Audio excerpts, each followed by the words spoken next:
దేవుని ఘనమైన నామమునకు మహిమ కలుగునుగాక. రెండు చేతుల పైకెత్తి గట్టిగా స్తోత్రం చెబుదాం.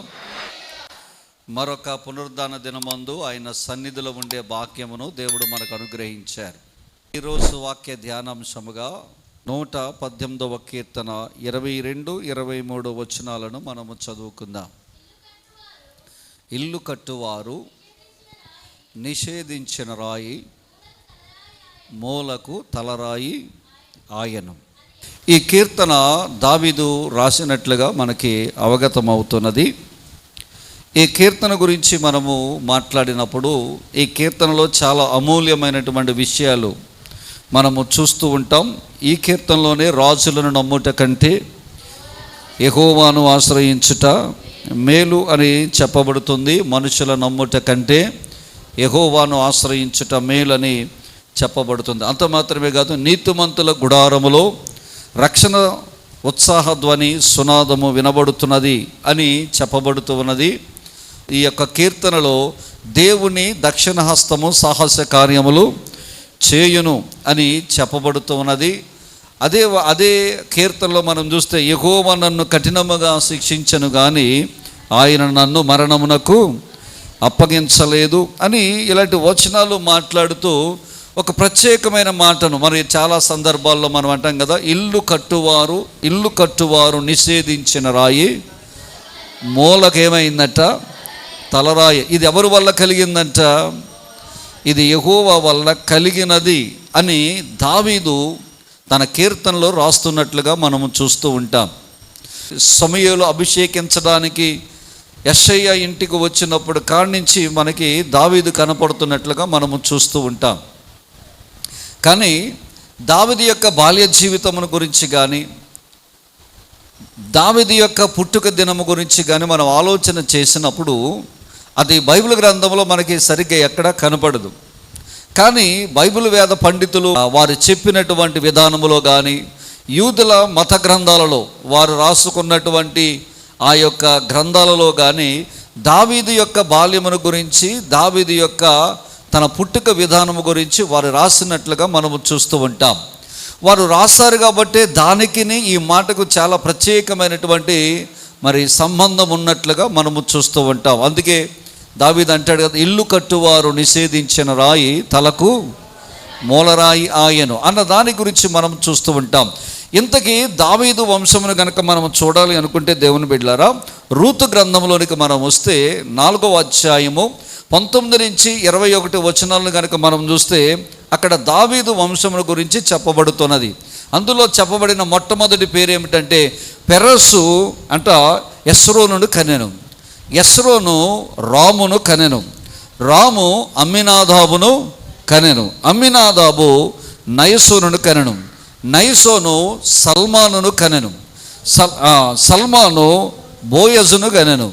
బోయాజు ఓబేదును గనెను. ఓబేదు యెషయాని గనెను. యెషయే దావీదును కనెను.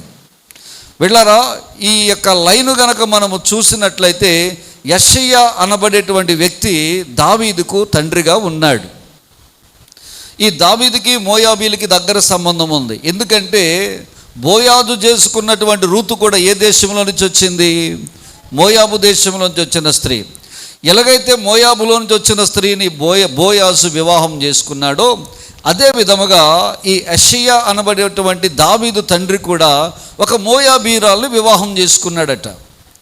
ఈ మోయాబీరాలు వివాహం చేసుకునే సమయానికి దావీదు యొక్క తండ్రి అయిన యెషయి ఆ బెత్లెహేము ఆ ప్రాంతంలో ఒక బలమైన నాయకుడు, ఒక మంచి లీడర్షిప్ కలిగినటువంటి, ఒక ఉన్నతమైనటువంటి స్థితికి సంబంధించినటువంటి వ్యక్తిగా పేరు ప్రఖ్యాతులు పొందినవాడు. ఈ లోకల్గా మంచి నాయకత్వ లక్షణాలు యెషయాకు ఉన్నాయి కాబట్టి ఈ బెత్లెహేము యొక్క ప్రాంతము నుంచి యెషయట ఈ ఇశ్రాయేలు దేశానికి సర్వోన్నతమైనటువంటి న్యాయస్థానముగా పిలువబడుతున్న, వాళ్ళ సుప్రీంకోర్టుగా పిలువబడుతున్నటువంటి సన్నిహిద్రుని సభలో ఈ యొక్క యెషయాకి సభ్యత్వం ఇచ్చారట. ఎప్పుడైతే యెషయి ఆ యొక్క సర్వోన్నతమైన న్యాయస్థానంలో సభ్యత్వం పొందాడో అది గొప్ప ఆనర్గా. ఎందుకంటే సుప్రీంకోర్టులో ఒక న్యాయాధిపతిగా ఉండడం అనేది చాలా ఆనర్ కదా మన భారతదేశంలో. అదేవిధంగా సన్నిహిద్రుని సభలో అందులో సభ్యునిగా ఉండడం, ఆ సభ్యునిగా ఉండడం అనేది యెషయాకు గొప్ప ఆనర్గా ఉంటూ ఉండేది. కానీ ఇతను వివాహం చేసుకున్నది ఎవరినంటే మోయాబీరాలను వివాహం చేసుకున్నాడు. వీళ్ళ సంసారం జరుగుతున్నది. ఈ మోయాబీరాలకి యెషయా 7 మంది కుమారులను కన్నాడు.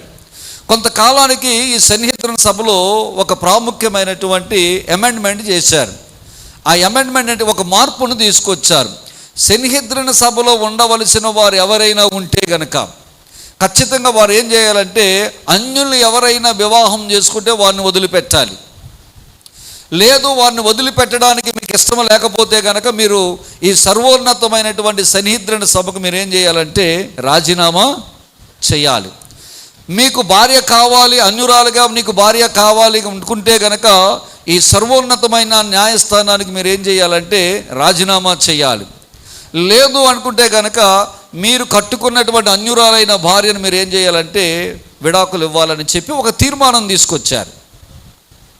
ఎప్పుడైతే ఈ సర్వోన్నతమైన న్యాయస్థానమైనటువంటి ఈ సన్నిహిద్రుని సభ వారు తీర్మానం తీసుకొచ్చారో ఒకంత బాధతో ఈ యెషయా చాలా బాధతో, ఎందుకంటే చాలా సంవత్సరాలు వివాహం చేసుకుని చాలా సంవత్సరాలు ఆమెతో కాపురం చేసి ఇంచుమించుగా 7 మంది పిల్లలను కన్నటువంటి దావీదు యొక్క తండ్రి యెషయా చాలా బాధతో చాలా దుఃఖముతో ఇంటికి తిరిగి వచ్చాడట.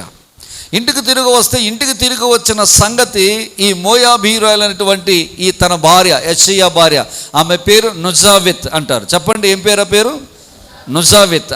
ఏం జరిగిందని ఆమె అడిగినప్పుడు ఈ నుజావెత్ ఆమె యెషయాని అడిగినప్పుడు ఆయన అన్నాడట, ఇలాగూ సన్నిహిద్రుని సభలో తీర్మానం చేశారు, నేను సన్నిహిద్రుని సభలో గనక నేను నాయకుడిగా ఉండాలి అంటే గనక, అందులో కొనసాగాలంటే గనక అన్యురాలైన నిన్ను నేనేం చేయాలంటే వదిలిపెట్టాలి, నీకు నేను విడాకులు ఇవ్వాలి అని చెప్పినప్పుడు ఈ నుజావెత్ ఏం చేసిందంటే, దేవుని బిడ్డలారా, నా వలన నా భర్త అవమానము కలగకూడదు, నా వల్ల నా భర్తకు సర్వోన్నతమైనటువంటి న్యాయస్థానంలో ఆయన పదవి పోగొట్టుకోకూడదని చెప్పి ఈ యొక్క భార్య అయిన నుజావెత్ ఏం చేసిందంటే యెషయా దగ్గరికి వెళ్ళందంట, అయ్యా నా వల్ల నీవెందుకు ఆ పదవి పోగొట్టుకోవడం, నా వల్ల ఎందుకు నువ్వు అందరిలో అవమానపడ్డావు, నేనే నిన్ను వదిలిపెడుతున్నానని చెప్పి ఆ నుజావెతే ఈ దావీదు తండ్రి అయిన యెషయాకి ఏమిచ్చిందంటే ఇరువురు కూడా విడాకులు తీసుకున్నారట.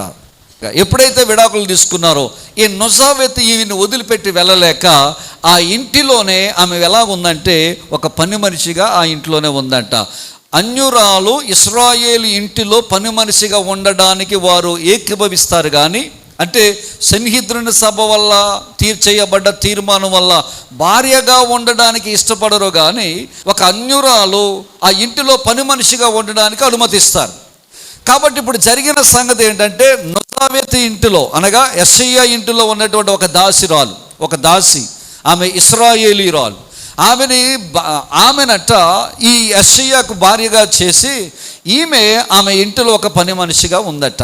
కానీ ఆ దాసిరాలైనటువంటి ఆ ఇశ్రాయేలీరాలు ఈ నుజావెత్ పట్ల చాలా నమ్మకం కలిగి ఉందటండి. ఒక రాత్రి జరిగిన సంగతి ఏంటంటే ఈ యెషయా ఆ దాసి అయినా దాని దగ్గరికి వెళ్ళాలని ఆశ కలిగి ఉన్నాడు. ఎప్పుడైతే ఆశ కలిగి ఉన్నాడో దేవుని బిడ్డలారా, ఈ విషయాన్ని ఈ దాసి ఏం చేసిందంటే నుజావెత్కి తెలియజేసింది. అయ్యా అమ్మా, నువ్వు నా యజమానురాలువి, నీ భర్త ఇలాగ నా దగ్గరికి రావాలని కోరుకుంటున్నాడు, నన్నేం చేయమంటావు అంటే ఆ దాసి అన్నట్ట, ఆయన ఏం చెప్పాడో నువ్వు అలాగే చేయి, తర్వాత కథ మనం జరిపిద్దామని చెప్పి ఏం చేసిందంటే అతను అన్నట్టుగానే రమ్మని చెప్పిందంటే గదిలోకి. ఈ గదిలోకి వచ్చిన తర్వాత జరిగిన సంగతి ఏంటంటే యాకోబుకి ఎలాగైతే రాహేలు లేయాకు జరిగిందో, ఎలాగైతే తామారు ఈ యోధా ప్రకారంగా చేసిందో, ఈ యెషయా ఎప్పుడైతే గదిలోకి వచ్చాడో ఈ నుజావెత్ ఈ దాసురాలు ఇద్దరు కూడా కలిసి ఏం చేశారంటే లైట్స్ ఆఫ్ చేశారట. ఆ చీకటి గదిలో ఎప్పుడైతే లైట్స్ ఆఫ్ చేశారో తన భార్య అయినటువంటి నుజావెత్ దాసి స్థానంలో ఆమె రాగా ఈ యొక్క దాసి బయటికి వెళ్ళిపోయింది. ఆ రాత్రి జరిగిన సంగతి ఏంటంటే నుజావెత్ను దాసి అనుకొని యెషయా నుజావెత్తో కాపురము చేయగా ఆ రాత్రి దేవుడట నుజావెత్ యొక్క గర్భాన్ని తెరిచాడట. నొజావేతు యొక్క గర్భాన్ని తెరిచినప్పుడు దేవుని బిడ్డలారా, ఆ నొజావేతు బయటకు వచ్చింది. మామూలుగా పనులు జరుగుతున్నాయి. ఈ లోపల జరిగిన సంగతి ఏంటంటే, ఈ గర్భము బయటకు రావటం వల్ల ఆమె ముందుగా పుట్టినటువంటి 7 కుమారులు, మా తల్లి ఎక్కడో అక్రమ సంతానముతో పిల్లల్ని గంది, గర్భము ధరించింది, ఈవిడ ఎక్కడో అక్రమ సంబంధం పెట్టుకుందని చెప్పి తల్లిని రాళ్ళిచ్చి రువ్వి చంపుదామని వాళ్ళ ఆచార ప్రకారంగా సొంత కుమారులే తల్లి మీద రాళ్ళు విసురుదామని ప్రయత్నం చేస్తున్న సమయంలో ఈ యెష్షయి తన భార్య అయిన మోయాబీరాలు పట్ల, నొజావేతు పట్ల చక్కనైనటువంటి ప్రేమ కలిగి, ఆప్యాయత కలిగి, తన కుమారులు, సొంత కుమారులే తల్లిని కొడదామని రాళ్ళిచ్చి కొట్టినప్పుడు ఈ యొక్క యెష్షయి అడ్డుపడి ఆమెకు ప్రాణహాని కలగకుండా ఏం చేశాడంటే ఆ నొజావేతును వారి చేతిలో నుండి విడిపించాడు. బిడ్డలారా, ఈ నొజావేతు చేసిన పని ఏమిటంటే, అక్కడ ఉంటే పిల్లవాడికి ప్రమాదం అని చెప్పి ఆమె ఏం చేసిందంటే అరణ్యములోకి వెళ్ళిపోయిందట. అరణ్యములోకి వెళ్ళిపోయిన తర్వాత దేవుని బిడ్డలారా, భర్త ఉన్నారు, సొంత భర్త ఉన్నాడు, కుమారులు ఉన్నారు. ఈ నొజావేతు ఏం చేసిందంటే, ఎప్పుడైతే అరణ్యంలోకి వెళ్ళిందో ప్రసవ దినములు నిండిన తర్వాత ఆ ప్రసవించిన బిడ్డ ఎవరన్నమాట? దావీదు. ఇప్పుడు దావీదు అన్నదమ్ముల దృష్టిలో అక్రమ సంతానం. భర్త కూడా ఒకవేళ అనుమానించి ఉండవచ్చు, కానీ తర్వాత క్లారిఫై చేసి ఉండవచ్చు భార్య. ఆ క్లారిఫై చేయడానికి ఈ సంగతి తెలిసిన వారు ఇద్దరే ఉన్నారు. భార్య అయిన నొజావేతు, ఆ ఇంటిలో ఉన్న దాసి అయిన యూదురాలు. వీళ్ళిద్దరికీ తెలుసు సత్యము, మిగతా వారు ఎవ్వరికీ తెలియదు. బిడ్డారా, ఈ అరణ్యములో ఈ యొక్క బిడ్డను కన్న తర్వాత దావీదు చాలా చోట్ల అంటాడు కదా, పిండమనై ఉండగా నీవు నన్ను చూచితివయ్యా, నా ఒంటరి బ్రతుకు నువ్వు చూచినవాడు. అన్నదమ్ములు ఉన్నారు, తండ్రి ఉన్నాడు, కానీ ఒంటరిగా అరణ్యములోనికి వెళ్ళి ఒక్కరితో అక్కడ ప్రసవించిన తర్వాత ఆ అరణ్యములోనే ఉన్నాడు. ప్రసవించిన తర్వాత నొజావేతు దావీదును తీసుకుని సొంత ఇంటికి వచ్చిందంట. సొంత ఇంటికి వచ్చిన తర్వాత వీళ్ళందరూ రాళ్ళు ఇచ్చి కొడదామని మళ్ళా ప్రయత్నం చేసినప్పుడు వాళ్ళు అన్నారట, అయ్యా, ఈ తప్పిదము జరిగింది మీ తల్లి అక్రమ సంతానము కాదురా, ఆ పుట్టినవాడు అక్రమమైన సంతానము వాడు కాదురా, వాడు స్వయాన నాకు పుట్టినవాడే, నీ తమ్ముడే అని చెప్పినప్పుడు వాళ్ళన్నారట, తల్లిని మేము చేరదీస్తాము కానీ వాడిని మాత్రం మేము చేరదీయమని దావీదును దూరంగా పెట్టారట. సొంత అన్నదమ్ములు, సొంత తండ్రి ఉన్నాడు, తల్లి కూడా ఉంది, తల్లి కూడా మోయాబీరాలు, నొజావేతు, ఏమి చేయలేని పరిస్థితి. అన్నదమ్ములు అక్కడ ఉన్నప్పటికీ అన్నదమ్ముల దగ్గరికి వెళ్ళి అన్నదమ్ములతో ఆడుకుందామంటే అన్నదమ్ముల దగ్గరికి రానిచ్చేవారు కాదట. అందరూ దూరంగా పెట్టేవారంట ఈ యొక్క దావీదును. రెండవదిగా మనం చూస్తే దావీదుతో కలిసి ఈ అన్నదమ్ములు భోజనము చేసేవారు కాదటండి. దావీదుకు ఒక భోజనపు బల్ల మూలన పెట్టేవారట. అన్నదమ్ములందరూ కలిసి ఒక చోట చక్కగా కలిసి భోజనం చేసేవారట. అన్నదమ్ములతో ఆటపాటలు లేవు, అన్నదమ్ములతో ముచ్చట్లు లేవు, అన్నదమ్ములతో సరదాలు లేవు, వారితో ఆడుకున్న పాపం లేదు. తండ్రి కూడా ఆదరించేవాడు కాదు. ఎలాగైనా వీడిని చాలా చిత్రహింసలు చేసేవారట సొంత అన్నదమ్ములే. ఇది ఎవరికో పుట్టాడు, అక్రమ సంతానం అని చెప్పి చాలా ఇబ్బంది పెడుతుండేవారట. ఇది చూచిన తండ్రి బాధ తట్టుకోలేక కుమారుని ఇక్కడ ఉంచితే గనక, కుమారుని ఇక్కడ పెడితే గనక ఇతను ఎలాగే మానసికంగా బాధపడతాడు, ఇతను ఏదో విధంగా చేస్తారని చెప్పి వీళ్ళు ఏం చేశారంటే, తండ్రి ఏం చేశారంటే అరణ్యములోనికి కొన్ని గొర్రెలనిచ్చి మేపమని పంపించాడట. అరణ్యములోనికి కొన్ని గొర్రెలను మేపమని పంపించాడట. ఆ గొర్రెలను తీసుకుని వెళ్ళాడట. ఈ అన్నదమ్ములు కూడా ఎక్కడికి పంపించమన్నారట? తోడేళ్ళు ఉన్న చోట, సింహములు ఉన్న చోట ఈ గొర్రెలను మేపడానికి పంపిస్తే ఆ తోడేలో ఆ సింహము వచ్చి ఈ దావీదును తినేస్తుందని ఉద్దేశము కలిగి ఎక్కువగా క్రూర మృగాలు తిరిగేటువంటి ప్రాంతంలో ఈ గొర్రెలను మేపమని పంపించేవారట. అందరూ ఉన్నా, అన్నదమ్ములు ఉన్నా, తండ్రి ఉన్నా, తల్లి ఉన్నా, అందరూ ఉన్నా, ఏకాకి అయి అతను ఏం చేశాడంటే దేవుని బిడ్డలారా, అరణ్యములకు పోయి గొర్రెలను మేపుకుంటున్నాడట. ఆ గొర్రెలను మేపుకుంటూ ఇంటికి తిరిగి వచ్చిన దాఖలాలు లేవటండి. ఒక పండగ జరిగినా, ఆ యొక్క ఇశ్రాయేల్లో ఇంట్లో ఏది మేలు జరిగినా, వివాహము జరిగినా, ఏది జరిగినా దావీదును మరలా తిరిగి ఇంటికి తీసుకురావడానికి కానీ పిలవడం కానీ జరిగేది కాదటండి. ఎవ్వరూ కూడా అతను పట్టించుకునేవారు కాదట. దావీదు ఆ అరణ్యములో ఆ గొర్రెల వెంబడి మేపుకుంటూ లోయల్లో గుట్టల్లో తిరుగులాడుచు, ఆ ఎండకు ఎండుతూ వానకు తడుస్తూ మంచులో ఆయన నానుతూ అలాగే గొర్రెలను మేపుకుంటూ దేవుని స్తుతిస్తూ అరణ్యములో తిరుగులాడేవాడంటే తప్ప మరలా తిరిగి ఇంటికి వచ్చిన దాఖలాలు లేవు.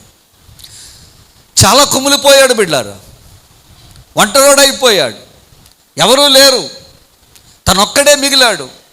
చుట్టూ చూస్తే గొర్రెలు తప్ప మరి ఏమీ కనపడలేదు. ఎవరైనా ఆయనకి సహాయం చేసేవాళ్ళు ఉన్నారు అంటే గనక, ఎవరైనా ఫ్రెండ్షిప్ చేయాలి అనుకుంటే గనక అతనితో పాటు గొర్రెలు కాసుకుంటున్న వాళ్ళే తప్ప మరొకరు ఎవరు కూడా అతని దగ్గర లేరు. ఒంటరిగానే మిగిలిపోయాడు, ఒంటరిగానే జీవిస్తూ ఉన్నాడు.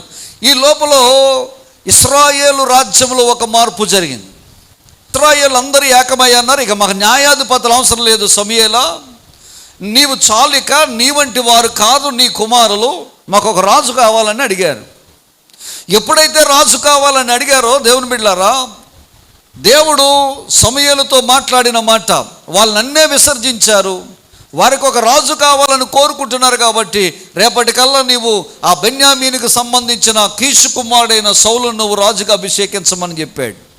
మొదటి సమూయేలు గ్రంథం 10వ అధ్యాయంలో 1వ వచనములో అతను అభిషేకించినట్లుగా మనం చూస్తాం. ఆ 10, 11, 12, 13, 14 అధ్యాయాల్లో మనం చూసినప్పుడు సౌలు కొన్ని కార్యాలు చేశాడు. యాబేష్ గిలేదు వారిని ఆయన రక్షించాడు, ఇంకా కొన్ని కార్యములు జరిగించాడు. జరిగించిన తర్వాత 15వ అధ్యాయంలోకి వచ్చేసరికి దేవుడు సమూయేలు ద్వారా సౌలుకు ఒక పని అప్పగించాడు. అమాలేకీలను చంపమని ఒక పని అప్పగించాడు. అమాలేకీలను చంపమని పని అప్పగించిన తర్వాత దేవుడు చేయమన్న పని చేయలేదు సౌలు, తన సొంత నిర్ణయం తీసుకున్నాడు. సమూయేలు చెప్పాడు, మీరు అమాలేకీల మీదకి వెళ్ళండి, పూర్తిగా నాశనం చేయండి, దేన్ని మిగల్చొద్దు, రాజుతో సహా పశువులతో సహా సమస్తాన్ని మీరు నిర్మూలన చేయండి అన్నాడు. నిర్మూలన చేయమన్న మాటలు ఈ సౌలు పెడచెవిన పెట్టాడు. అందులో క్రొవ్విన వాటిని, బలిసిన వాటిని, దేవునికి బలి అర్పించడానికి కొన్ని తీసుకొచ్చాడు. అమాలేకీల రాజైన అగగును కూడా ప్రాణంతో తీసుకొచ్చి ఆ యొక్క ఇంటిలో దాచిపెట్టాడు. రాత్రంతా సమూయేలు ప్రార్థన చేస్తున్నాడు. సమూయేలు ప్రార్థన చేస్తూ ఉంటే ఈ రంకెలు, ఈ కేకలు విన్నటువంటి సమూయేలుకి ఉదయాన్నే లేచిన వెంటనే సౌలు సమూయేలు దగ్గరికి వచ్చాడు. నా యజమానుడా, నువ్వు చెప్పిన, దేవుడు చెప్పిన పని నేను చేశానని సమూయేలు దగ్గరికి వచ్చి సౌలు మాట్లాడినప్పుడు చాలా కోపంతో, నువ్వు చేసిన పని ఏమిటి సౌలా, నువ్వేం చేశావు, దేవుడు ఏం చేయమన్నాడు, నువ్వేం చేశావు, అమాలేకీలందరినీ చంపమంటే ఈ క్రొవ్విన వాటిని, బలిసిన ఎడ్లను నిన్నెవడు తీసుకురమ్మన్నాడంటే అతను అంటాడు, ఇవన్నీ నా దేవునికి ఏమర్పించడానికి తీసుకొచ్చాను, బలి అర్పించడానికి తీసుకొచ్చాను అన్నాడు. అప్పుడు సమూయేలు ఒక మంచి స్టేట్మెంట్ ఇస్తాడు. అదేంటంటే, ఆ బలులు అర్పించుట కంటే మాట వినుట శ్రేష్టం అంటాడు. స్తోత్రం కలుగునుగాక. ఆ బలులను తెచ్చిన ఎడ్లను వధించాడు, రాజును తీసుకొచ్చాడు. రాజును కూడా ప్రవక్తే చేత ఖడ్గము బట్టి ఆ రాజును ఏం చేశాడంటే చంపేశాడు.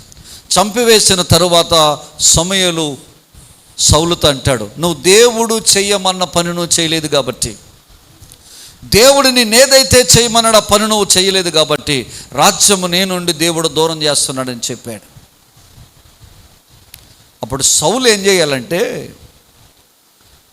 అయ్యా నేను తప్పు చేశాను, నేను పాపం చేశాను, నేను మంచోడిని కాదు, నేనే అవివేకంగా పనిచేశానని చెప్పాలి.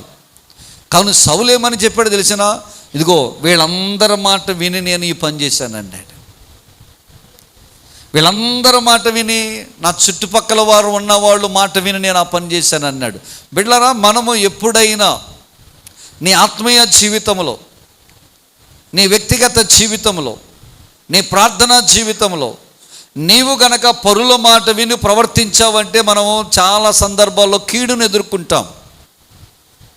పరుల మాట విన్నానండి, అందుకే ఇలాగూ చేశానండి, వాళ్ళు చెప్పారండి అందుకే నేను ఎలాగూ ప్రవర్తించానండి, వాళ్ళు చేయమన్నారండి అందుకే నేను ఎలాగూ చేశానండి, వాళ్ళ ఎలాగూ చేస్తే బాగుంటుందని చెప్పారండి అందుకే ఎలాగూ చెప్పానండి. బిడ్డలారా, ఒక మాట చెప్తున్నాను, మనుషుల మాట నమ్ముట కంటే యెహోవాను ఆశ్రయించుట మేలు. నీ కానుకల కన్నా, అర్పణల కన్నా, దశంభాగాల కన్నా, ఇచ్చే వాటికన్నా నీవు దేవుని మాటకు లోబడాలన్న ప్రభు కోరుకుంటూ ఉన్నాడు. స్తోత్రం కలుగునుగాక. రాజైన వాణ్ణి, సౌలే గొప్ప రాజండి. ఆ రాజుతో అన్నాడు, నువ్వు దేవుని మాట వినమంటే పక్క వాళ్ళ మాట విన్నానని చెప్తావేంటి అంటే దీని అర్థం ఏంటో చెప్పమంటారా? పక్క వాళ్ళ మాట విన్నాడు కానీ ఎవరి మాట వినలేదు. ఈయన దేవుని మాట వినలేదు. పక్క వాళ్ళ మాట విన్నాం అనుకోండి, పక్క వాళ్ళ మాట మార్చేస్తారు. కానీ దేవుడు మాట విన్నాం అనుకోండి, నా దేవుడు ఎప్పుడూ మార్పు లేనివాడు. మాట ఇచ్చాడంటే నిలబెట్టేవాడు నా ప్రభువారు. మాట ఇచ్చాడంటే కార్యం జరిగించేవాడు నా యేసు ప్రభువారు. అందుకని పరుల మాట వినుట కంటే దేవుని మాట వినుట శ్రేష్టం. దేవుడికి స్తోత్రం చెప్పండి. హల్లెలూయా, హల్లెలూయా. ఇప్పుడు సౌలు, నేను తప్పు చేశాను, నేను పాపం చేశాను, నన్ను క్షమించమన్నాడులా.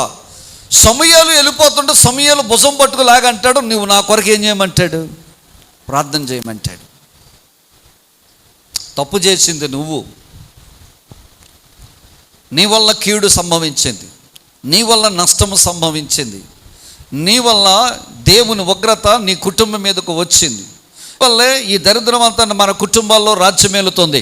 కీడైనా, నష్టమైన, కరువైనా, రోగమైన, అనారోగ్యమైన, బాధ అయినా, మరి అట్టిదేదైనా మనం చేసిన తప్పిదం వల్ల మన ఇంటిలోనికి చొరబడినప్పుడు, మన వ్యక్తిగత జీవితంలోకి చొరబడినప్పుడు ఎవడో మన గురించి ఉపవాసం ఉండి ప్రార్థన చేయడం కాదు, పక్కవారు ఉపవాసం ఉండి ప్రార్థన చేయడం కాదు, నీ వల్ల వచ్చింది కాబట్టి, నీ ద్వారా జరిగింది కాబట్టి నీవే ఉపవాసం ఉండి ప్రార్థన చేస్తే నీ ప్రార్థన దేవుడు ఆలకిస్తాడు. వెళ్ళారా, దేవునికి స్తోత్రం కలుగునుగాక. కానీ సౌలు ఏమంటాడంటే, నువ్వు రా, నా కొరకు ఏం చేయమన్నాడు? ప్రార్థన చేయకుండా వెళ్ళిపోతున్న సమయంలో పట్టుకుని భుజం పెట్టి లాగితే పైన ఉన్నటువంటి ఆ దుప్పటి చిరిగిపోయిందట. దైవ సేవకుడి యొక్క భుజం మీద ఉన్నటువంటి దుప్పటి ఎప్పుడైతే చిరిగిపోయిందో దేవుని బిడ్డలారా, దేవుడు ఆ దుప్పటిని దేనికి కనెక్ట్ చేశాడంటే ఇశ్రాయేలు రాజ్యాన్ని కనెక్ట్ చేశాడు. ఒక భక్తి కలిగిన, ఒక నిజమైన దైవ సేవకుడు ఒంటి మీద చెయ్యేసి మనం లాగితే బిడ్డలారా, దేవుడు అన్నాడు, సమూయేలు సౌలు వైపు తిరిగి అన్నాడు, ఎప్పుడో చేస్తాడనుకున్నా కానీ త్వరలోనే నీ రాజ్యాన్ని తీసి నీకంటే ఉన్నతమైన వాడి చేతికి అప్పగించబోతున్నాడని చెప్పాడు. కానీ సౌలు అంటే సమూయేలుకి చాలా ఇష్టం. ఇశ్రాయేలీయులకు మొదటి రాజుగా అభిషేకించాడు, తన చేతులతోనే అభిషేకించాడు సౌలుని. సౌలు అంటే చాలా ఇష్టం. ఎంత ఇష్టమో బిడ్డలారా, మొదటి సమూయేలు గ్రంథం 16వ అధ్యాయం 1 వచనం 2 వచనాలు కనుక మనం చూస్తే అందులో అంటాడు, సమూయేలుతో దేవుడు ఎలాగో సెలవిచ్చాడు, ఇశ్రాయేలు మీద రాజుగా ఉండకుండా నేను విసర్జించిన సౌలును గూర్చి నువ్వెంతకాలము దుఃఖిస్తూ నీ కొమ్మును తైలముతో నింపుము, యెషయా యొద్దకు నేను నిన్ను పంపుచున్నాను, అతని కుమారులలో ఒకరిని నేనేం చేయబోతున్నాను? రాజుగా నియమించబోతున్నాను. ఇక్కడ సమూయేలు అండి ప్రార్థన చేస్తున్నాడు. ఎవరి కొరకు ప్రార్థన చేస్తున్నాడు? సౌలుని గురించి ప్రార్థన చేస్తున్నాడు. దేవుడు అంటాడు, వీళ్ళ ఇంకెంతకాలం ప్రార్థన చేస్తున్నావు? వాడు మాట వినని వాడు, వాడు దేవుడు అప్పగించిన పనిని చేయని వాడు. నేనే వాడిని విసర్జించాను కదా, నేనే వదిలిపెట్టేశాను కదా. వదిలిపెట్టేసిన వాడి గురించి నువ్వెందుకు ప్రార్థన చేస్తున్నావు? నేను వద్దన్న వాడి గురించి నువ్వెందుకు ప్రార్థన చేస్తున్నావు? నేను వద్దనుకున్నాను కదా. వాడి ప్రవర్తన మంచిగా లేదు, వాడు చెప్పిన పని చేయడన్న సంగతి నాకు తెలుసు, వాడికి మారు మనసు లేదు, పశ్చాత్తాపం లేదు, తిరిగి దగ్గరకు వచ్చి క్షమించమని అడిగే గుణం వాడికి లేదు, వాడు ఎప్పటికీ మారు మనసు పొందడు కదా. మారు మనసు పొందని వారి గురించి నువ్వెందుకయ్యా ఏడుస్తూ ప్రార్థన చేస్తున్నావని దేవుడే స్వయముగా సమూయేలుతో అంటున్నాడు. ఇక్కడ ఒక మాట మీకు చెప్పనివ్వండి విశ్వాసులారా, దేవుని బిడ్డలారా, మీకు ఒక మాట చెప్తున్నాను. ఒకవేళ దేవుని సన్నిధికి నువ్వు దూరం అయిపోయి, దేవుని సన్నిధిని నిరాకరించి, దేవుని సన్నిధిలో నుండి నువ్వు దూరం అయిపోయి, దిగజారిపోయి, పడిపోయి, నువ్వు దేవునికి అవిధేయుడిగా జీవిస్తున్నా, దేవునికి దూరంగా జీవిస్తున్నా, ఆత్మీయ జీవితంలో పడిపోయి లోకములో జీవిస్తున్నా, నీవు ఏదో విధంగా దేవుని దగ్గరకు రావాలని, దేవుని సన్నిధిలో నిలబడాలని నిజమైన దైవజనుడు తప్పక విడువక కన్నీళ్లతో ప్రార్థన చేస్తాడు. దేవుని బిడ్డలారా, స్తోత్రం కలుగును గాక. హల్లెలూయా. దేవుడు విసిగిపోయిన దైవజనుడు విసిగిపోడు. దేవుని బిడ్డలారా, దేవునికి మహిమ కలుగును గాక. హల్లెలూయా. ఇప్పుడు సమూయేలుతో దేవుడు అంటున్నాడు, చాలిక నువ్వు చేసిన ప్రార్థన చాలు, నువ్వు పడిన కన్నీరు, నీ వేదన చాలు, నీ దుఃఖము చాలు. సమూయేలా, తైలపు కొమ్ము నింపుకో, బెత్లెహేముకి వెళ్ళు, యెషయా కుమారులు నేను ఒకడిని అక్కడ రాజుగా తరువాత ఉండడానికి అభిషేకించడానికి నువ్వు వెళ్ళమని చెప్పాడు. అద్భుతమైన సంగతి ఏంటంటే, సమూయేలు కొమ్ము నింపుకొని బెత్లెహేము పట్టణానికి వెళ్ళాడు. స్తోత్రం చెప్పండి. మొదటి సమూయేలు గ్రంథం 16వ అధ్యాయం 4వ వచనం చదువు. సమూయేలు యెహోవా ఇచ్చిన సెలవు చొప్పున బెత్లెహేమునకు వెళ్ళెను. ఆ ఊరి పెద్దలు అతను రాకకి ఏం చేశారట? రైట్, వినండి, ఈ మాట చాలా గొప్పది కదా. ఒక దైవజనుడికి ఊరంతా ఏం చేస్తున్నారు? భయపడుతున్నారు. సాధారణంగా దైవజనుల్ని భయపెట్టేది విశ్వాసులే. రైట్, ఎలా భయపెడతారు? సంఘం మానేసి భయపెడతారు, కానుకలు ఇవ్వకుండా భయపెడతారు, ప్రార్థనలకు రాకుండా భయపెడతారు, దేవుని సన్నిధిలో ఉండకుండా భయపెడతారు. నేనంటే ఏమిటో వీడికి తెలియని చెప్పి సంఘం మానేస్తూ ఉంటారు. ఇలాగూ భయపెడుతూ ఉంటారు కావండి. ఇంకొక రకంగా చెప్పాలంటే బలప్రయోగం కూడా చేస్తూ ఉంటారు. మేమంటే ఏమనుకున్నాం, మేము ఎంతమంది ఉన్నాం, మా సంగతి నీకు తెలుసా, మేము తలుచుకున్నామంటే సంఘం లేకుండా చేస్తాం, నిన్ను లేకుండా చేస్తాం అని భయపెట్టే విశ్వాసులు కోకొల్లలుగా ఈ లోకంలో ఉండొచ్చుగాక.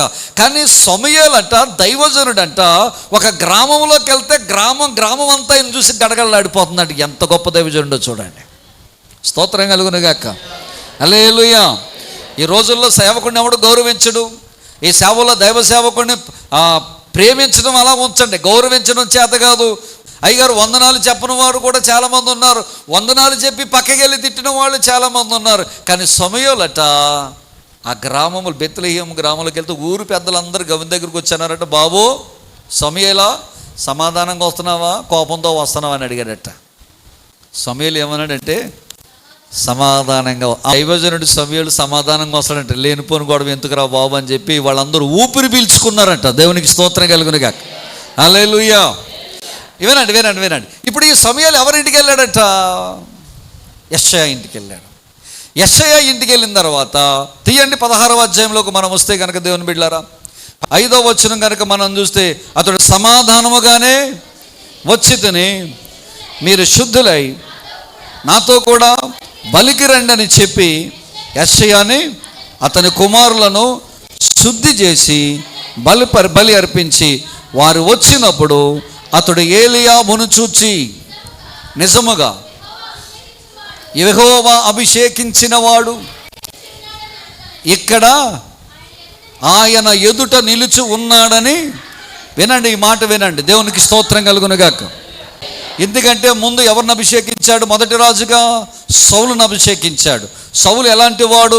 ఎత్తరివాడు, అందరి భుజాల కంటే ఎత్తైన వాడు, మంచి బలశాలి, మంచి స్వరూపి, మంచి అందగాడు. ఈ యొక్క పోలికలన్నీ ఎవరిలో కనపడ్డాయి అంటే ఏలీయాబులో కనపడ్డాయి. ఎవరికి కనపడ్డాయి? సమూయేలుకు కనపడ్డాయి. ఏలీయాబు ఎప్పుడైతే సమూయేలు ఎదుటకు వచ్చాడో సౌలును చూచినట్లుగా చూచాడంట ఈ యొక్క సమూయేలు. అబ్బా, సౌలు వలె ఎత్తరుగా ఉన్నాడే, సౌలు వలె అందంగా ఉన్నాడే, సౌలు వలె బలశాలిగా ఉన్నాడే, ఖచ్చితంగా ఇతనే నిజముగా దేవుడు అభిషేకించే రాజును అనుకుని తైలపు కొమ్ము పైకి ఎత్తాడట. వెంటనే దేవుడు అన్నట, నేను ఇతనిని కోరుకోలేదు, నేను ఇతన్ని ఏం చేశాను? త్రోసివేశాను అన్నాడు. స్తోత్రం కలుగునుగాక. హల్లెలూయా. ఆ తరువాత ఇంకొకరు వచ్చారండి. అతని పేరు ఏం పేరు చూడండి ఒకసారి. అబీనాదాబు వచ్చాడట. ఎవరు వచ్చాడట? 2వ కుమారుడు అబీనాదాబు వచ్చాడట. అబీనాదాబు కూడా సమూయేలు ఎదుట నిలబడ్డాడట. సమూయేలు ఎదుట నిలబడినప్పుడు సమూయేలు కూడా ఇతనేమో పెద్దవాడు కాదన్నాడు కాబట్టి 2వ వాడేమో అనుకున్నాడట. 2వ వాడిని కూడా దేవుడు అన్నాడు, నేను ఇతన్ని కోరుకొనలేదు అన్నాడు. దేవుడికి స్తోత్రం కలుగునుగాక. తర్వాత 3వ వాడు వచ్చాడంట. వాడి పేరు షమ్మా. షమ్మా కూడా వచ్చి ఎవరి ముందు నిలబడ్డాడట? సమూయేలు ముందు నిలబడ్డాడట. సమూయేలు ముందు నిలబడితే సమూయేలు ముందు నిలబడిన షమ్మాను చూసి దేవుడు అన్నట, నేను ఇతన్ని కోరుకొనలేదన్నాడట. 4 వచ్చాడు, నిలబడ్డాడు, నో. 5 వచ్చాడు, నిలబడ్డాడు, నో. 6 వచ్చాడు, నిలబడ్డాడు, నో. 7 వచ్చాడు, నిలబడ్డాడు, నో. 7 మంది లైన్గా వచ్చి ఈ సమూయేలు ముందు నిలబడితే 7గురిని కూడా దేవుడు ఏం చేశాడు? తోసేశాడు. లేదు. ఇప్పుడు సమూయేలుకు డౌటు, నేను నిజంగా యెషయానే అని అన్నాడా? యెషయా ఇంటికే నన్ను పంపించాడా? యెషయా ఇంటిలో నుంచి నేను ఒకరిని రాజుగా నేను అభిషేకిస్తానని చెప్పాడు. ఉన్న కుమారులందరినీ తీసుకొస్తే ఎవరిని కాదంటున్నాడు. నేనేమైనా తప్పుగా విన్నానా, లేదా దేవుడు ఏమైనా తప్పుగా చెప్పాడని ఆలోచించుకొనిచుండగా సమూయేలు అన్నాడట, ఇంకా నీకెవరైనా కుమారులు ఉన్నారా అని అడిగాడట. ఇంకా నీకెవరైనా కుమారులు ఉన్నారని అడగానే వెంటనే ఈ యెషయా అన్నాడంట, ఒకడున్నాడు, కడసారిపోవాడు ఒకడు ఉన్నాడు. వాడు ఎక్కడున్నాడంటే అరణ్యములో ఉన్నాడు. వాడు ఏం మేపుతున్నాడంటే గొర్రెలు మేపుతున్నాడని చెప్పాడంట. వెంటనే సమూయేలు అన్నాడంట, ఇది గాడ్స్ మిషన్, ఇది దేవుని ఆజ్ఞ, ఇది దేవుని పని. నువ్వు నో అని చెప్పడానికి కానీ, నేను నో అని చెప్పడానికి కానీ, ఇక్కడున్న మనం ఎవ్వరము కూడా నో అని చెప్పడానికి లేదు. వెంటనే నువ్వు వెళ్ళి ఎక్కడికి వెళ్ళంటే అరణ్యములోనికి నీ కుమారుడి కౌరు పెట్టి ఇక్కడ రమ్మని చెప్పాడటండి. యెషయా ఇంటిలో నుంచి 17 సంవత్సరాల తరువాత అరణ్యములోనికి ఒక కౌరు వెళుతుంది. 17 సంవత్సరాల తర్వాత ఒక కౌరు వెళుతుంది. ఏంటా కౌరు అంటే, 17 సంవత్సరాల ముందు దావీదును నాకు లెక్కలేదు, నా ఇంట్లో ఉండకూడదు, వీడు మాతో ఆడుకోకూడదు, మాతో కలిసి భోజనం చేయకూడదు, వీడు అక్రమ సంతానం అని చెప్పి ఏసడించి చీత్కరించి వాడిని అరణ్యములోకి పంపిస్తే కనుక ఎలుగుబంట్లు తినేస్తాయి, సింహాలు తినేస్తాయని అక్కడ వదిలిపెట్టినటువంటి ఇప్పుడు ఆ దావీదు దగ్గరికి 17 సంవత్సరాల తర్వాత తండ్రి ఇంటిలోంచి కౌరు వెళ్తుందంట. ఒకసారి స్తోత్రం చెబుదామండి, 2 చేతుల పైకి చెబుదామండి. ఎక్కడికి ఏమి వెళ్తుందండి? అప్పుడు అక్కడికి గొర్రెలు కాసుకుంటున్న దావీదు దగ్గరికి ఒకడు వెళ్ళాడనట. దావీదా, మీ నాయన యెషయా నేను రమ్మంటున్నాడని పిలిచాడట. నిజమా? నిజంగా మా నాన్నను పిలిచాడా?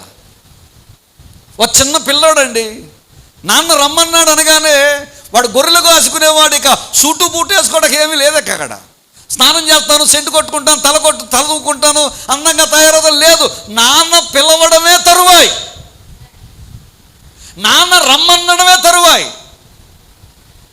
నడు వస్తానని చెప్పి ఉన్న పొలముగా గొర్రెలను ఒకడికి అప్పగించి ఆ కర్ర చేత పట్టుకుని చింపురు జుట్టుతో స్నానము చేయకుండా వస్త్రాలు సరిగ్గా లేకుండా పరుగు పరుగున 17 సంవత్సరాల తర్వాత మరలా అతనితో పాటుగా యెషయా ఇంటిలోకి వస్తున్నాడట దావీదు. యెషయా ఇంటిలోకి దావీదు వచ్చుచుండగా దేవుని బిడ్డలారా, దూరము నుంచి సమూయేలు చూచానంట. ఏటి వీడా చింపురు జుట్టోడా, ఏటి వీడా వస్త్రాలు సరిగ్గా లేనోడా, గొర్రెల దగ్గర కంపు కొట్టేవాడా అని అనుకుని చుండగా వాడి దగ్గరికి రాగానే అంటాడు, దేవుడు అంటాడు, అతను చూసావా, అతని కళ్ళు ఎంత సుందరంగా ఉన్నాయో, చక్కని నేత్రములు కలిగిన వాడు, ఎర్రని వాడు, సుందరమైన వాడు, ఇతను చూసావా అన్నాడు. ఇంతకుముందు సమూయేలేమో ఏలీయాబు గురించి మాట్లాడుతూ అన్నాడు, నేను పై రూపాన్ని చూసేవాడిని కాదు, మనిషి యొక్క అంతరంగాన్ని చూచేవాడినని ఏలీయాబు గురించి సమూయేలుతో మాట్లాడిన దేవుడు ఇక్కడేమంటాడంటే, ఇతను ఎర్రని వాడు, చక్కని నేత్రముల గలవాడు, సుందరమైన వాడు, ఇతడినే నేను కోరుకున్నాను, సమూయేలా లేచి ఇతన్ని అభిషేకించమని చెప్పాడట. స్తోత్రం కలుగునుగా. 2 చేతుల పైకి చెప్పండి, గట్టిగా చెప్పండి ఒకసారి. ఎవరిని ఎన్నుకున్నాను నేను? ఎవరిని ఎన్నుకున్నాను? ఆశానుబాహులు, అందగాళ్ళు, బాహుబలము కలిగిన వారు, పరాక్రమశాలులు, మిలిటరీలో ఉండిన వారు, ఈ భాగ్యవంతులు, బలవంతులు, బలశాలను దేవుడు కాదన్నాడు. ఇంటిలో తృణీకరించిన, మాకు ఇవిడి వద్దు అని తృణీకరించిన ఈ దావీదును దేవుడు వెనకకు తీసుకొచ్చి యెషయా కుటుంబానికి తలరాయిగా చేసి పారేశాడు. స్తోత్రం కలుగును గాక. హల్లెలూయా. హల్లెలూయా. ఆ అనుభవంలో నుంచి రాస్తున్నాడు దావీదే మాట. ఇల్లు కట్టువారు నిషేధించిన రాయి మూలకేమయ్యిందట. దేవునికి స్తోత్రం చెప్పండి బిడ్డలారా. హల్లెలూయా, హల్లెలూయా. ఆ 17వ అధ్యాయంలోకి మనం వెళితే దేవుని బిడ్డలారా, గొలియాతు మీద దేవుడు జయమిచ్చాడు. గొలియాతు మీద దేవుడు జయమిచ్చాడు. ఆ తరువాత దేవుడు ఇశ్రాయేలందరి మీద దేవుడు రాజుగా అభిషేకించాడు. గొప్ప రాజుగా దేవుడు అభిషేకించాడు. అభిషేకించిన తరువాత దేవుడు అన్నాడు, ఇది చాలా అద్భుతమైన మాట. దావీదుతో దేవుడు అన్నాడు, దావీదా, 2వ సమూయేలు గ్రంథము 7వ అధ్యాయము 15, 16, 17 వచనాలు చదవండి.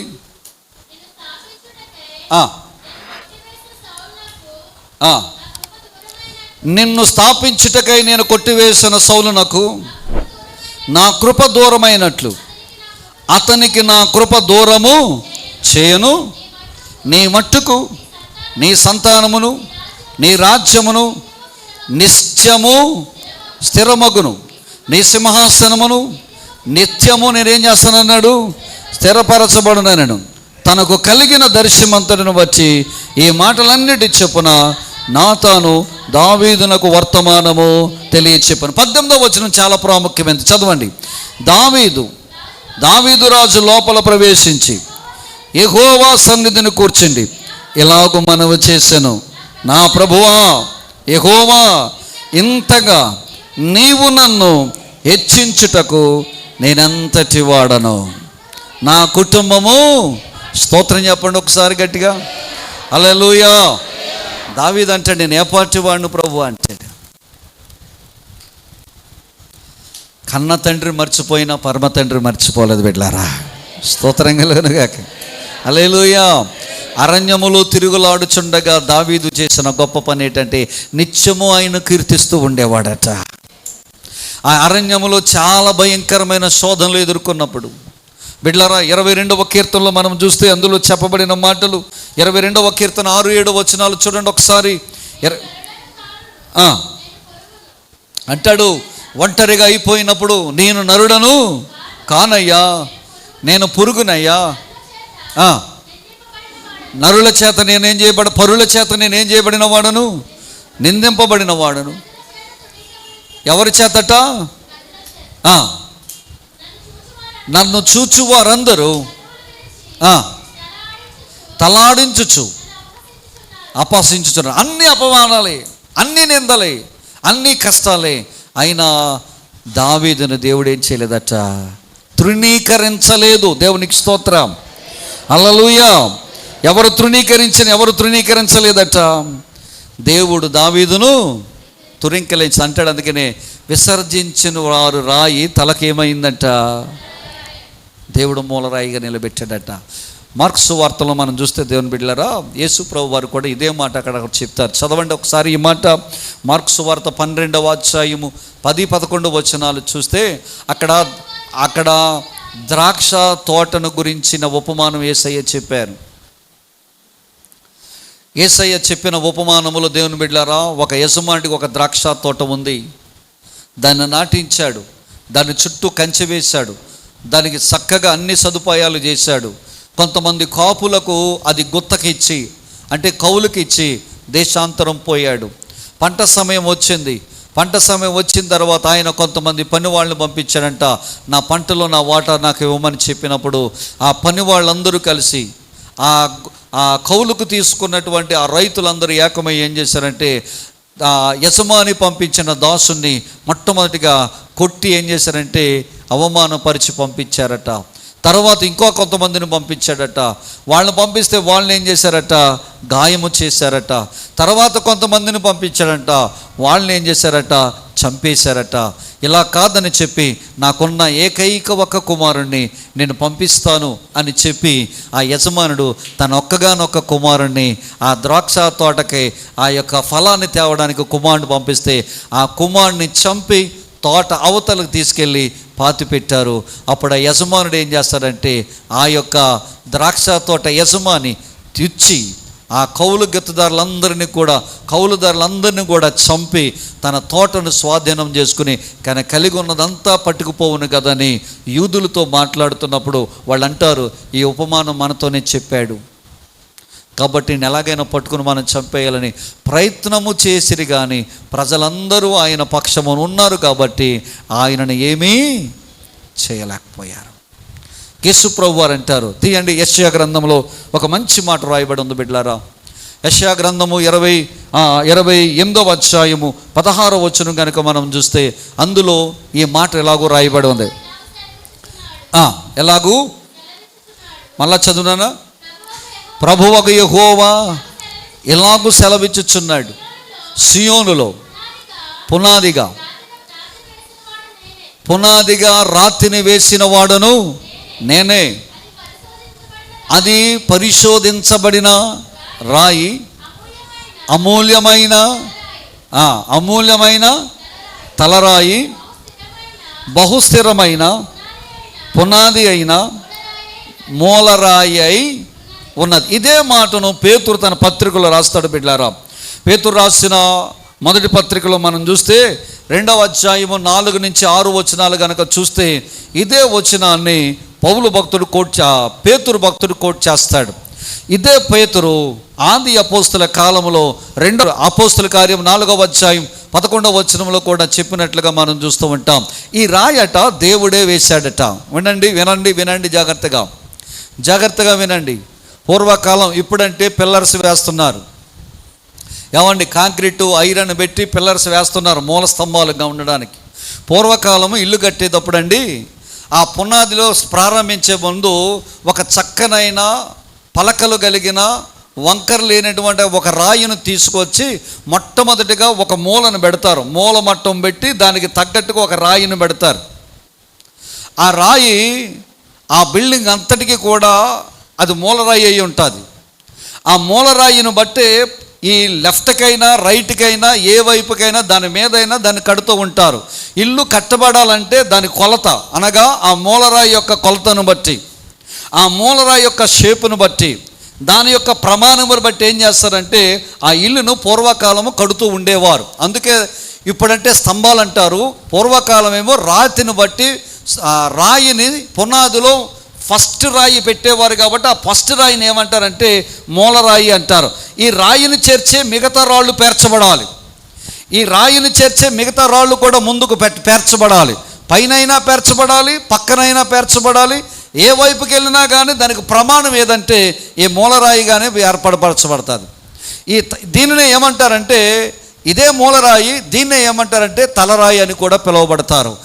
ఈ దావీదుని గురించి దావీదు మాట్లాడుతూ అంటాడు, అయ్యా, ఎన్నిక లేని నన్ను అందరూ విసర్జించిన నేను, అన్నదమ్ములు కాదనుకున్నారు, తండ్రి ఉండగా లేనట్టుగా బతికాను, తల్లి ఉండగా లేనట్టుగా బతికాను, అరణ్యములో బ్రతికిన నన్ను, ఎందుకు పనికిరాని నన్ను, మృగములలో బ్రతికిన నన్ను నీవు తీసుకువచ్చి యెషయా ఇంటికి మాత్రమే కాదు ఇశ్రాయేలు జాతికే నన్ను ఒక తలరాయిగా చేసావయ్యా, నీకు వందనాలు అంటున్నాడు. స్తోత్రం కలుగునుగాక. హల్లెలూయా. ఇశ్రాయేలు జాతికే నన్ను ఎలాగూ చేసావు? ఒక తలరాయిగా చేస్తావు. ఏంటో తలరాయి చెప్తాను, జాతకాలకు ఇచ్చండి. బైబిల్ గ్రంథంలో 3 పితరులు ఉన్నారు. వాళ్ళని ఏమంటామంటే అబ్రహాము ఒక పితరుడు, ఇస్సాకు ఒక పితరుడు, యాకోబు ఒక పితరుడు. బైబిల్ గ్రంథంలో 2 మూల పురుషులు ఉన్నారు. అంటే పిల్లలను బట్టే ఏదైనా ప్రమాణము కొలబడుతుంది. మొదటి మూల పురుషుడు ఎవడంటే అబ్రహామును కొల ప్రమాణంగా పెట్టాడు దేవుడు. విశ్వాసానికి ఒక ప్రమాణంగా పెట్టాడు. దేవునికి స్తోత్రం కలుగును గాక. బైబిల్ అంతటిలో కూడా విశ్వాసానికి ప్రమాణముగా ఎవరిని నిలబెట్టాడంటే దేవుడు, కొలత పెట్టాడంటే అబ్రహామును పెట్టాడు. 2వ మూల పురుషుడు ఎవరంటే దేవుని బిడ్డలారా దావీదు మహారాజు.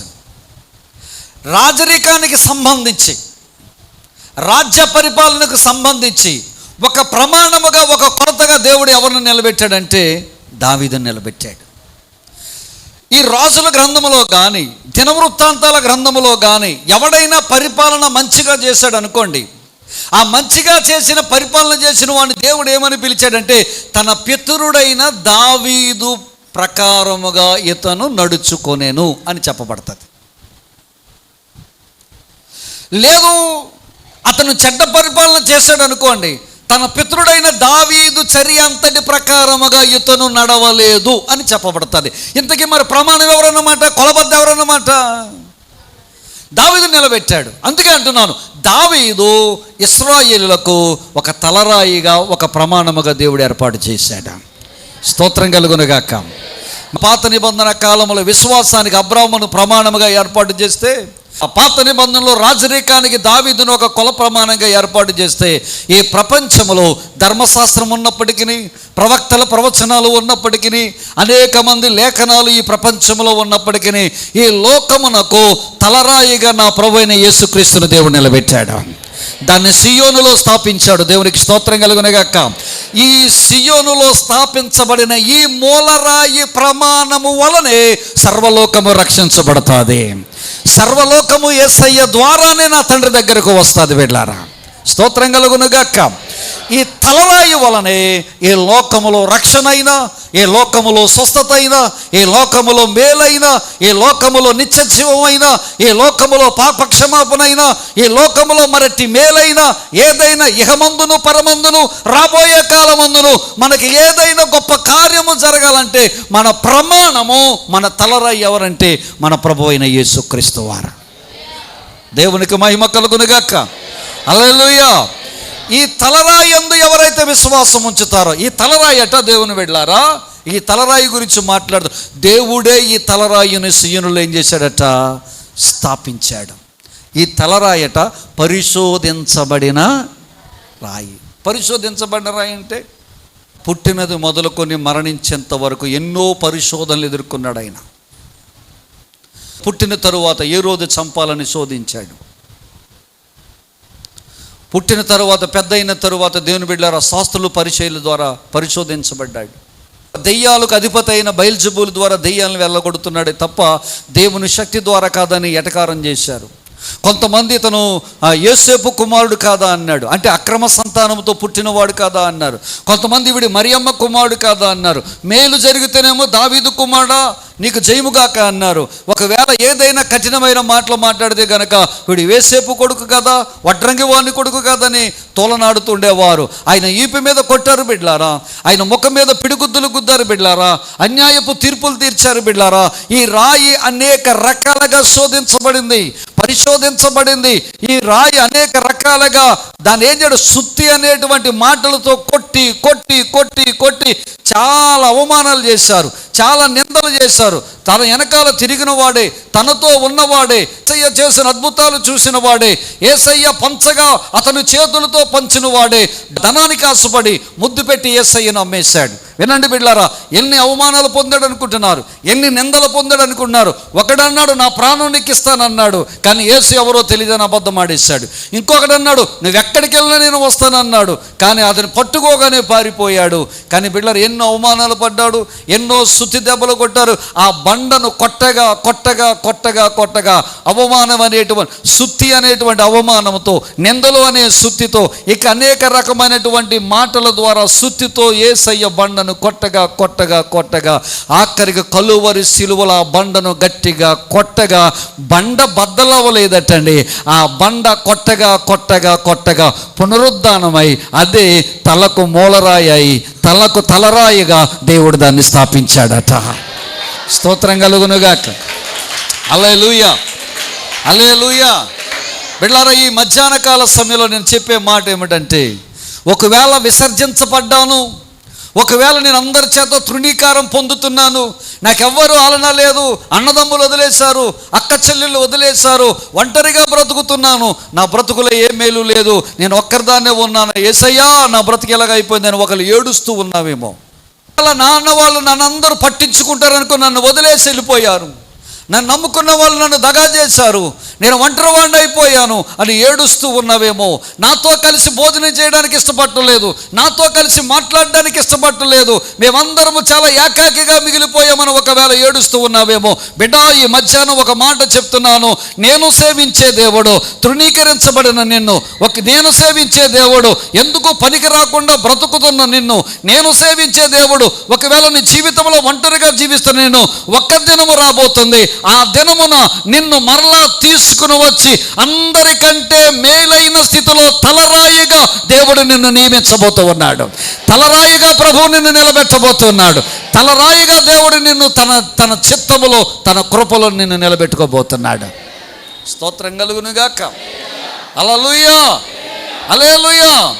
అందుకని గాఢ అంధకారపు లోయలో నేను సంచరించినను అని అంటాడు. నా శత్రువుల ఎదుట నీవు నాకు, అన్నదమ్ములు తనతో కలిసి భోజనం చేయడానికి ఇష్టపడే వారి ఎదుట ఇప్పుడు ఈయనే వాళ్ళకు భోజనం పెడతాం ప్రారంభించాడు. స్తోత్రం కలుగునుగాక. నిన్ను ప్రభు ఆ రకముగా తృణీకరించబడ్డానన్న ఫీలింగ్లో నువ్వు ఉంటే గనక నిన్ను తలరాయిగా నా ప్రభువు మార్చునుగాక. నా ప్రభువు నిన్ను నిలబెట్టునుగాక. ఏమి చెయ్యాలో తెలియక ఒంటరి జీవితంలో అరణ్యము లాంటి ఆలోచనలు, ఏ ఆలోచనలు రాక నువ్వు అలాగ నిలబడిపోతే గనక నా ప్రభువే నిన్ను మరలా తీసుకొచ్చి తలరాయిగా నిలబెట్టునుగాక. ఆ రాయి పరిశోధించబడిన రాయి, ఆ రాయి ప్రశస్తమైన రాయి. అదే రాయి తలకు మూలరాయిగా దేవుడు ఏర్పాటు చేశాడు. ఆ రాయి నిన్ను నన్ను కూడా అలాగే ఏర్పాటు చేయనుగాక. లేచి నిలబడదాం, ప్రార్థన చేసుకుందాం.